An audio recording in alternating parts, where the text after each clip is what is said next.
You know, we've seen this evolution of carry guns over the past 5, 6, 7 years, and it's actually been really great. If you are a concealed carrier, you're getting more rounds with a gun that may be even smaller than some of the ones that we've seen in the previous generation, if you will.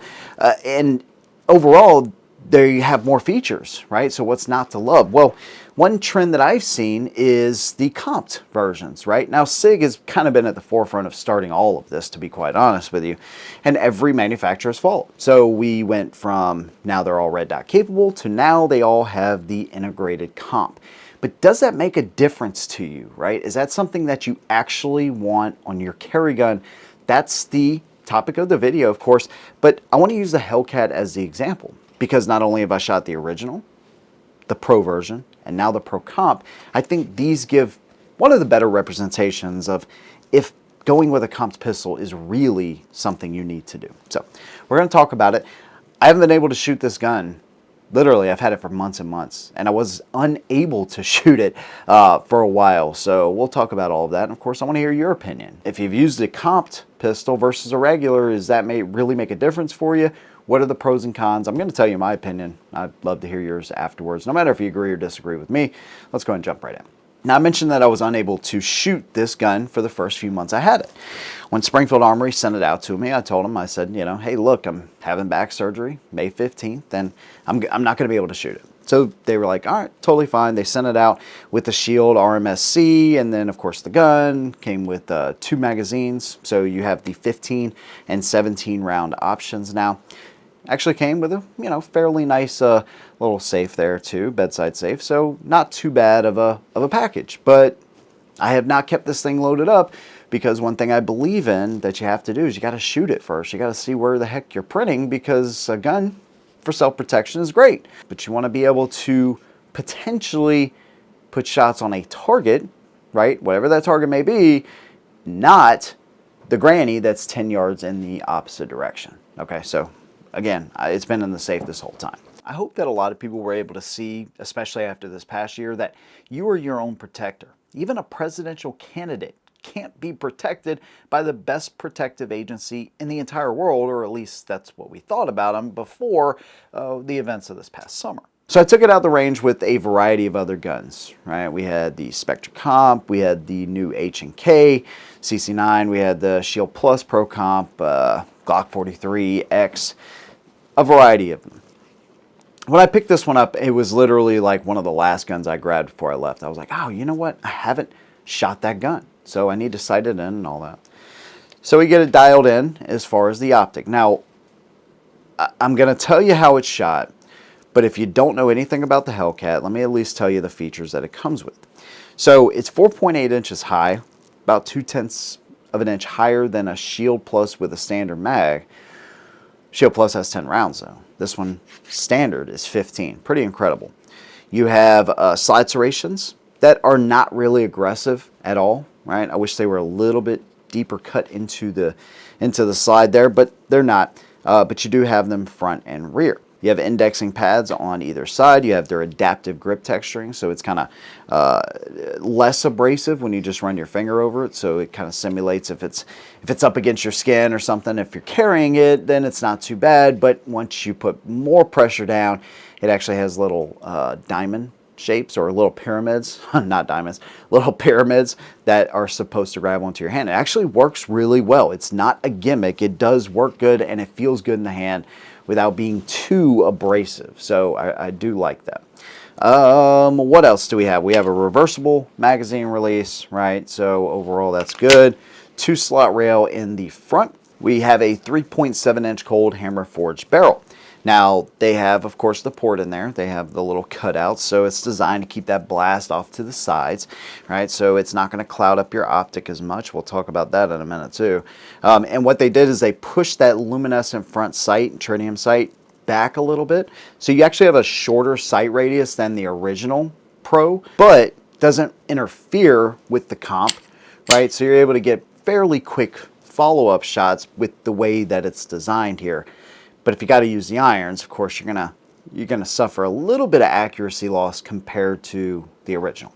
But that's that. Melanite finish, some stainless steel components. It's built well, Okay, these things are actually built in Croatia, if you did not know. And so that is the gun in a nutshell. You actually have a U notch rear sight. Not a fan of that. But again, I was using the RMSC. This is my first real experience with this optic. So that's what I wanted to see. How does the gun actually shoot? What are the benefits here of this gun, or if any, right? Well, a buddy of mine shot it. We got it dialed in. He's like, "Oh, yeah, it feels, feels good." I put it in my hands, and I was immediately like, "Wow, man, this thing shoots so much better than the original Pro." Now, on the original Pro, I think we had the Wasp. Yeah, they sent it with the Wasp dot, and some of these dots, they make a big difference, man. You use something like this or one of the original Romeos from SIG or the Wasp. They're just not great. You don't have a great, clear piece of glass. If you don't, is what I'm saying. It really can affect your shots. If you got kind of like a thick body in here, right? I like a nice wide open piece of glass on my red dot, right? I don't want anything to restrict my view, but I also want that thing to feel kind of natural. This one is okay. I think it runs better than the Romeo X, to be quite honest with you. But it's still not going to be as good as something like a Holosun, like an EPS carry, or some of the Trigicons and stuff like that. I just think they're better. Even like the Vortex, they got a new one out.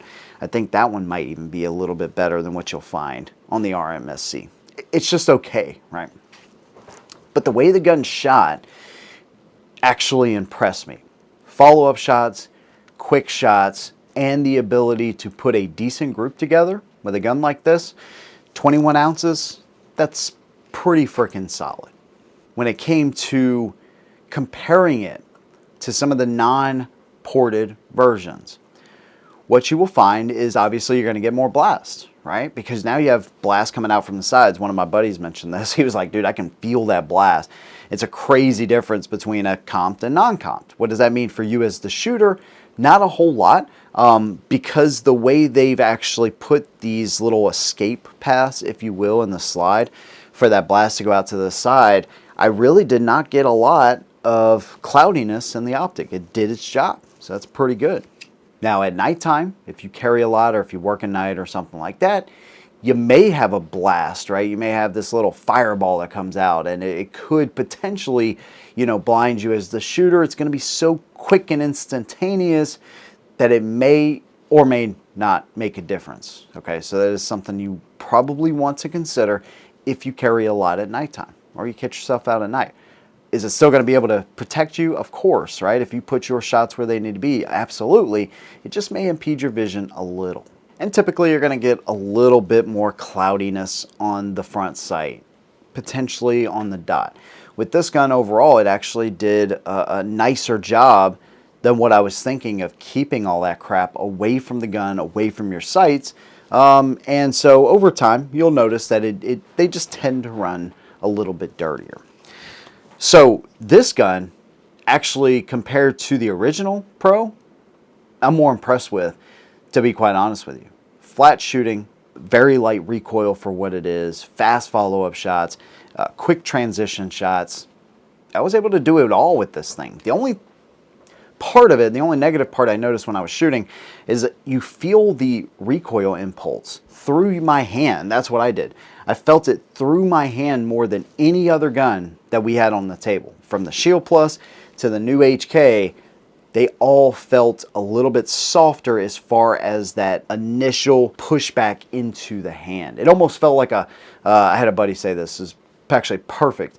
It feels like a power tool almost. When you run a power tool and it's kind of vibrates over time and all that kind of stuff. That's what it felt like. It just felt like a power tool in my hand with each and every shot.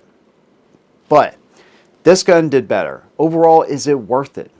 I cannot tell you that 100%. If you have a non-comped version of this gun, or the Shield Plus, or the P365, well, maybe the P365, hold on.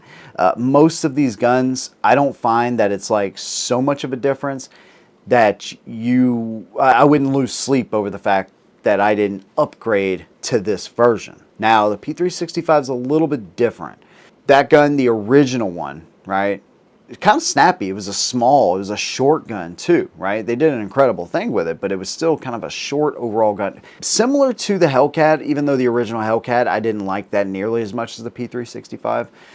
But when that gun came out, compared to the Spectra Comp version of the P365 that was ported, that has 2 ports, geez, that is a crazy difference. If you're talking about Pro Comp to Pro Comp though, same size guns essentially, one's comped, one's not, you might notice a little bit of a difference. Again, is it going to be worth it to you?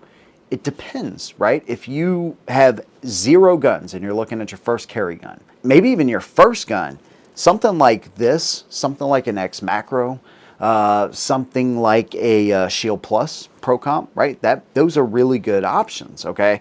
Because they offer you the benefits of a full-size gun, capacity is good, the option to carry it in the future is going to be good, has a lot of great things with it.